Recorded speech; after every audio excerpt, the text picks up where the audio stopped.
Welcome. Hey, this is Rick Worth, reporting to you from sunny Key West. Although we're in the shade, I put my shades on today.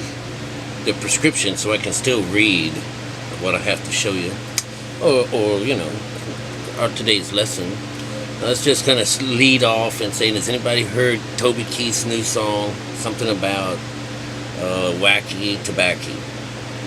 Yeah, well, I don't think it's the most, I don't think it doesn't really hold up too well as being one of those, memorable songs that'll last forever and ever. Today, music, if it doesn't carry a negative message in it, then it isn't worthwhile watching. It's like all the simple folk ain't got the money, and it's all of those Satan worshipers, the ones that sign on the dotted line. Those are the ones that put out the really good stuff, man. You can see how it hooks you, how we're not supposed to feed off of mankind and all of these things that take our attention away from ourselves. And you might say, I've tried to imagine myself in constant meditation, and it's not like consuming in that way that you have to constantly be like meditating to be with the Lord, to serve Him. Of course, I have my own life. I have things to do, I have bills to pay, and I have itches to scratch and stuff like that. But I will tell you that this world that I teach you stuff, I wake up with it, I go to sleep with it, that's a consuming thing. And it's nice to be able to, every now and then break away from that and take that. I don't know which, because of my dyslexia, I don't know which color pill you're supposed to take to come back into the real world. But it's a type of balancing the cross between your left side and your right side, because too much of either one of these is considered too much. That's why it's always just that little bit of light, that little kiss on the boo-boo that makes everything all right, And it's just it's so funny how that's how the science works. But anyway, so I thought today's lessons would be about the stone, okay?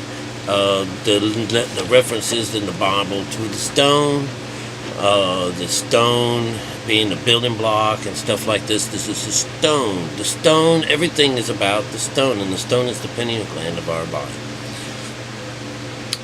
I can assure you that the entire Bible is talking about this particular place because this is where God is.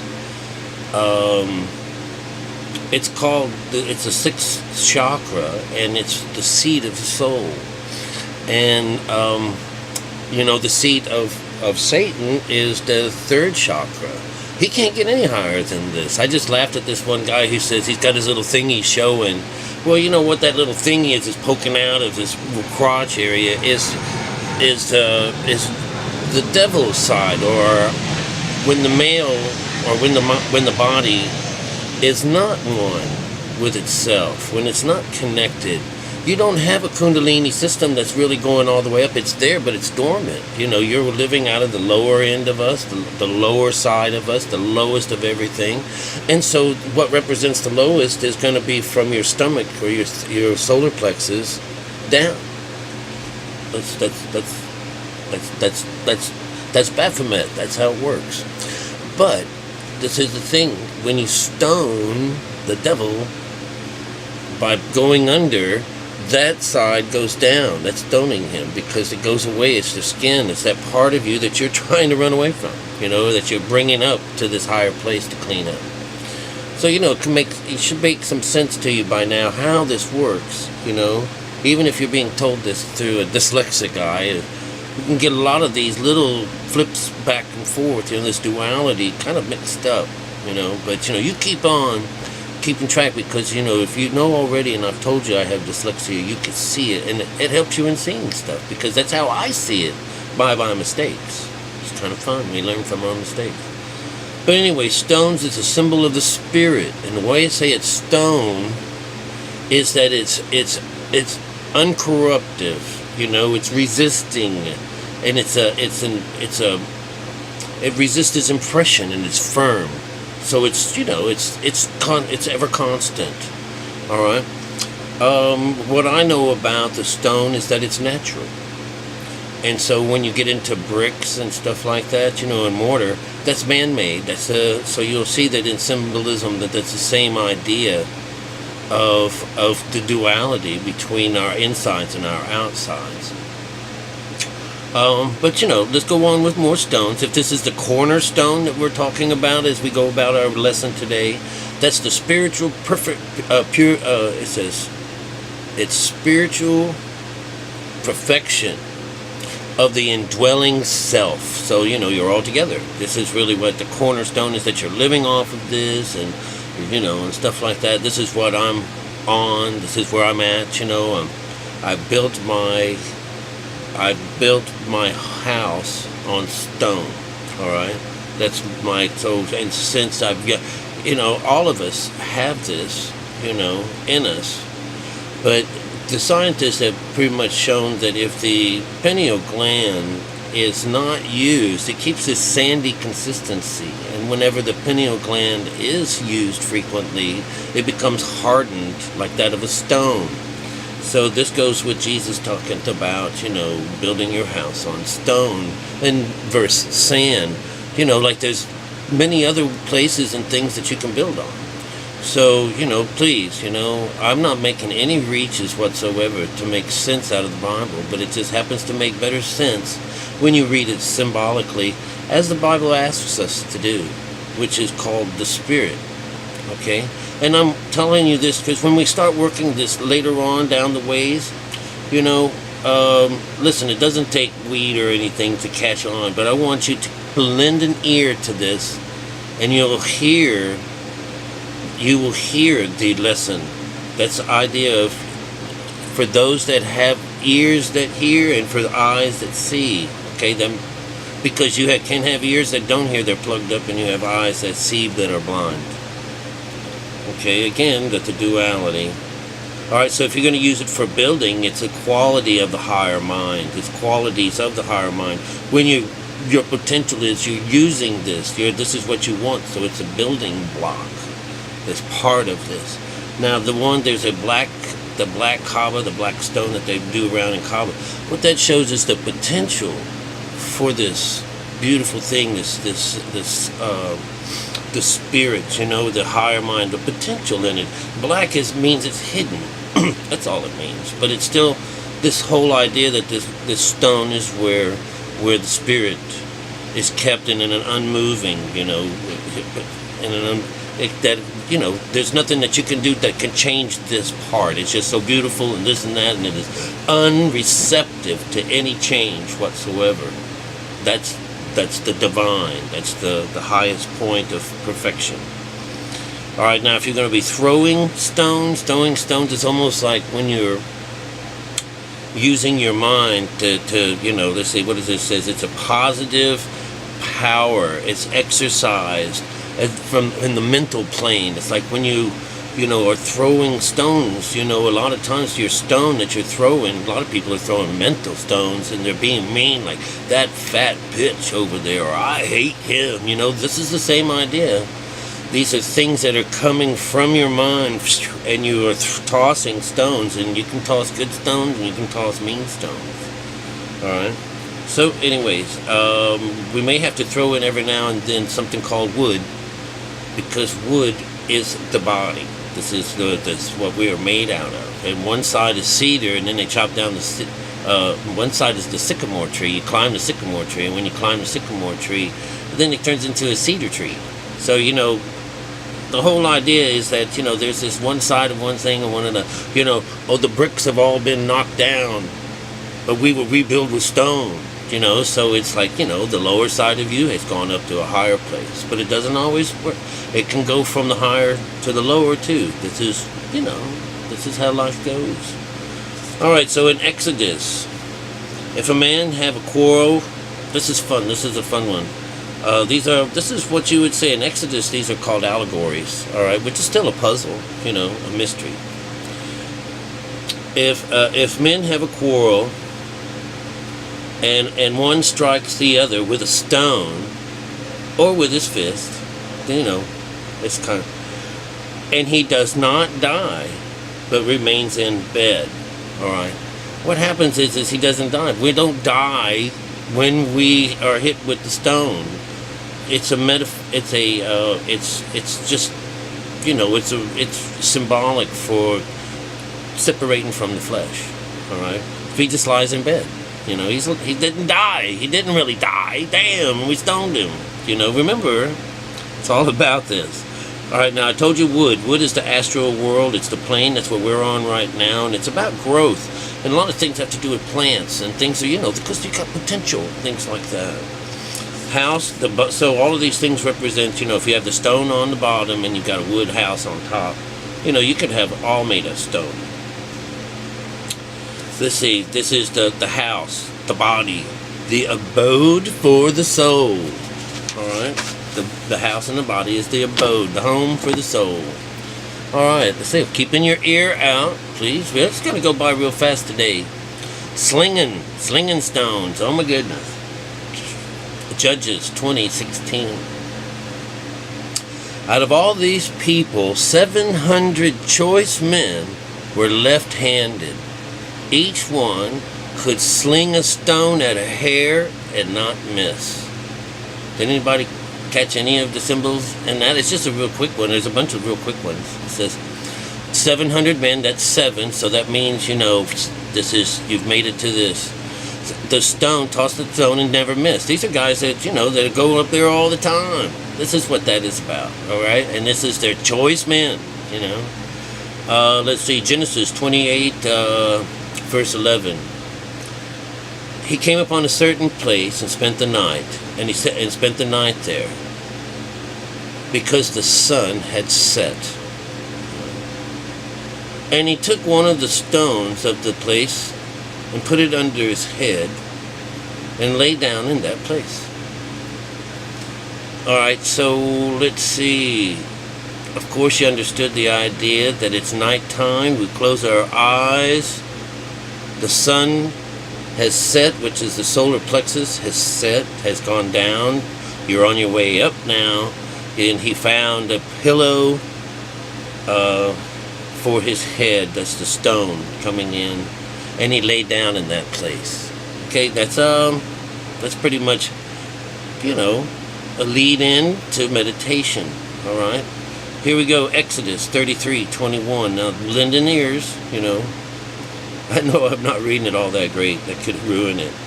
And then the Lord saith, Behold, there is a place by me, and you shall stand there on the rock. All right, so, you know, we're trying to get up to the right hand of the Father, and what's at the right hand of the Father? Really, the Mother. But what's the rock is what's in between there. That's the rock. That's where you come and sit. Come stand there, not sit. Come stand before me. All right. Let's see, John 8:7. And let me tell you, there's over 99 or more references of this, and I'm only going to give you a few. All right. Okay, and when they persisted in asking him, he straightened up. This is Jesus. He straightened up. Remember now, this is our back there, you know.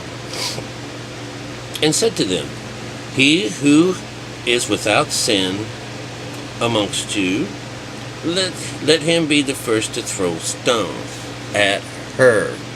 Okay, we don't necessarily, you know, they always say throw the first stone, and we don't get the at her.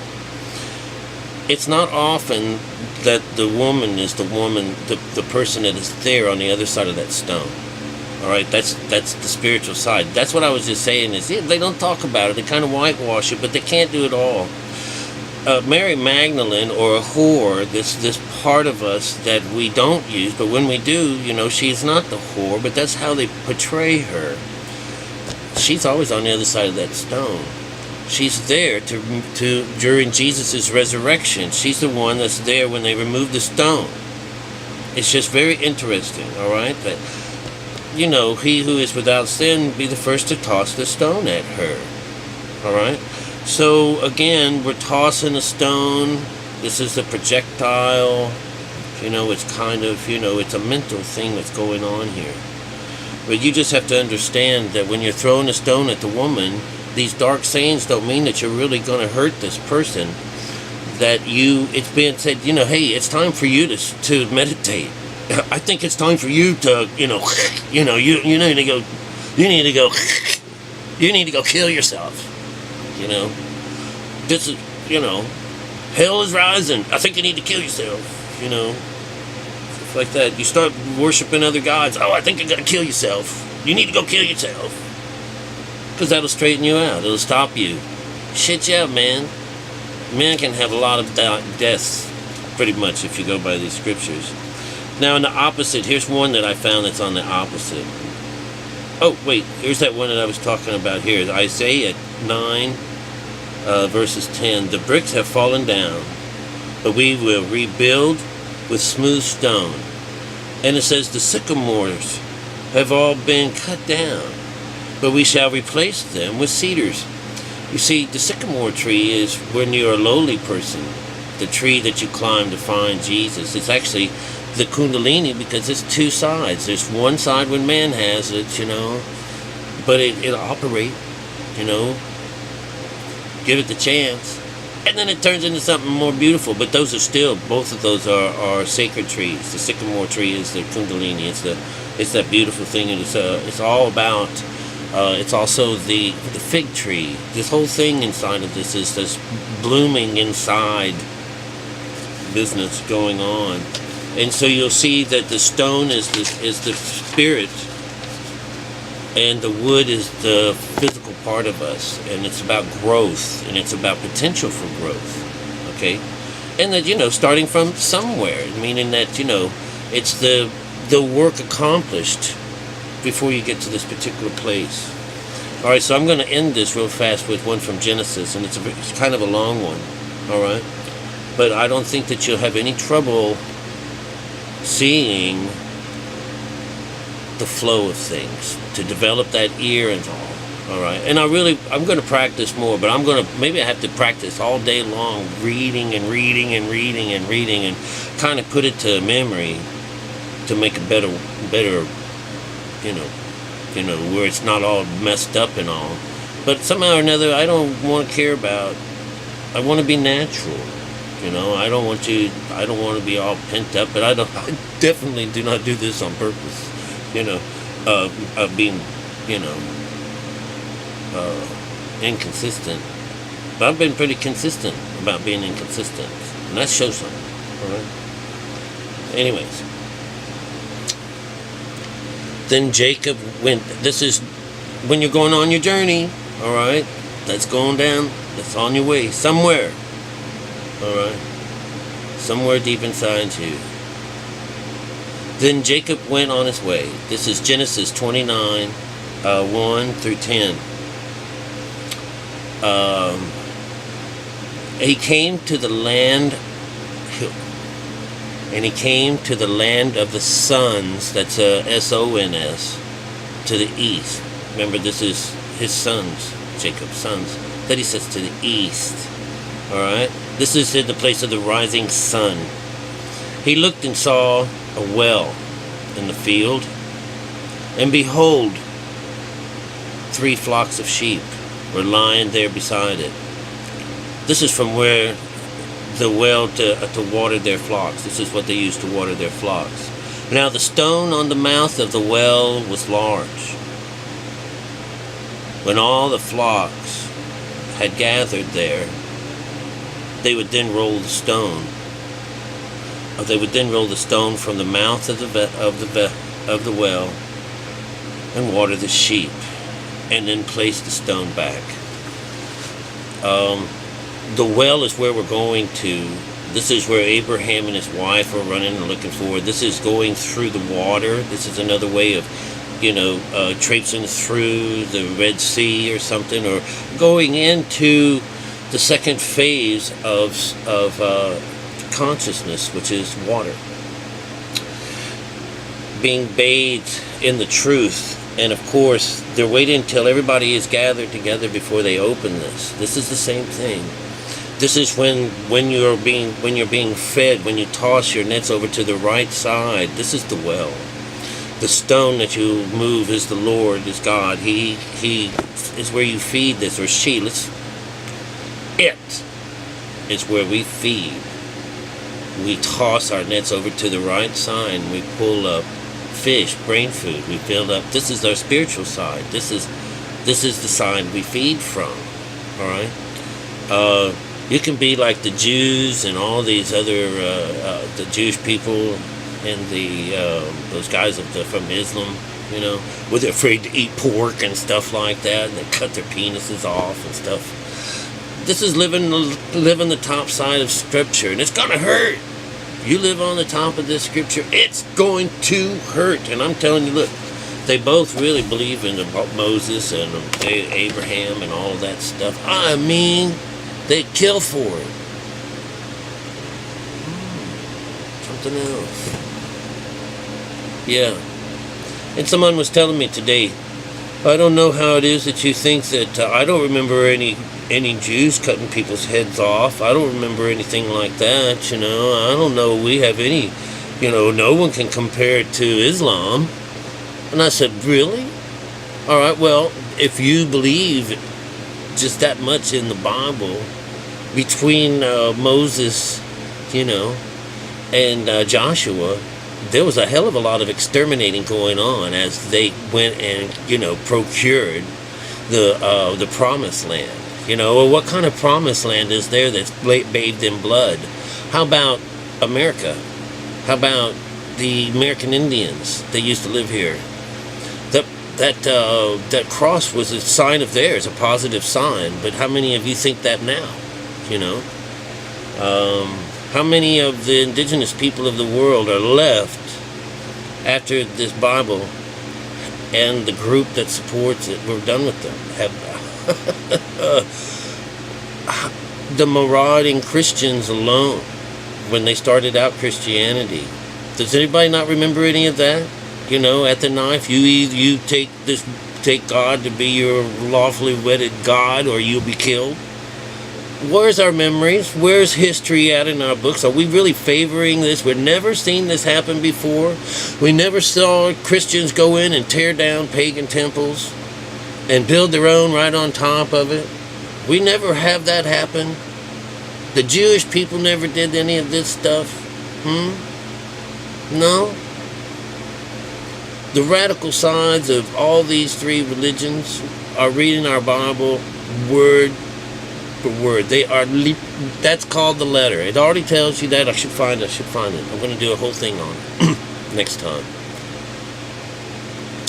Paul says, and we know Paul is he's a writer, just a writer. Let's not say that he was a real guy, but somebody says in the book, being made ministers of the new commandments, of the new commandments of the New Testament, ministers of the New Testament, not by the letter, but by the Spirit. For the letter kills, and the Spirit saves. So all I've been talking about is the inside of this Bible, through symbolism, the spirit of the story, which teaches you how to save yourself. How can I argue? Where is the argument? Where's the argument about the outside of this that is absolutely carnal? Absolutely carnal. Because of the way you read it. Fundamentalism kills. Why is this truth? Why am I not a viral fucking video? Huh? Why not? The real truth. The absolute, honest to God truth. And I ain't worth a viral piece of shit. God damn. Do you think I care? This is the road less traveled. There's a reason why this stuff was hidden. It ain't meant for everybody. Some of those people find us out and take advantage of it. They ruin hell or ruin heaven for well, I don't think. Remember, it's a stone. It can't be fucked with. But anybody who tries to, take advantage of this, it's just a shame. That's already been done with religion. And all the woes are on them. And they have their own reward, they says. But anyways, I can't be more specific in showing you that the inside of the Bible is where it's at. All right? And to do what you can to get and keep that stone of yours alive and well. Keep it holy. Keep the Sabbath holy.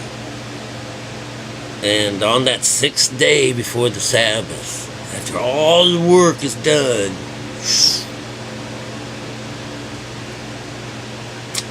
happy Passover.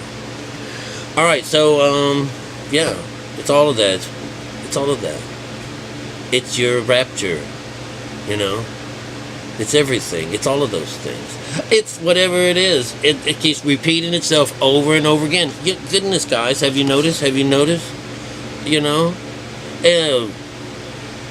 It repeats itself over and over again. Come home.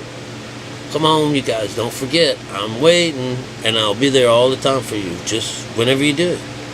Just do it. Remember Sarah? Sarah, that old woman, that mother, one of the wives, the real wife of Abraham. She was well old. She was old before the Lord gave her the blessing of a childbirth at the age of what, 90? Yeah, that's some blessing. Again, you know, if you were to look at that from the outside, that's really quite something. You know, I certainly don't know. I couldn't see any of these 90-year-old women that I know. They don't even want to take care of someone else's kid at this time. But if you understood what I meant, it means that, you know, whenever you're ready for it, you know, when you're ready, this sign's there. I love you guys, and take care. All right? Happy Sunday.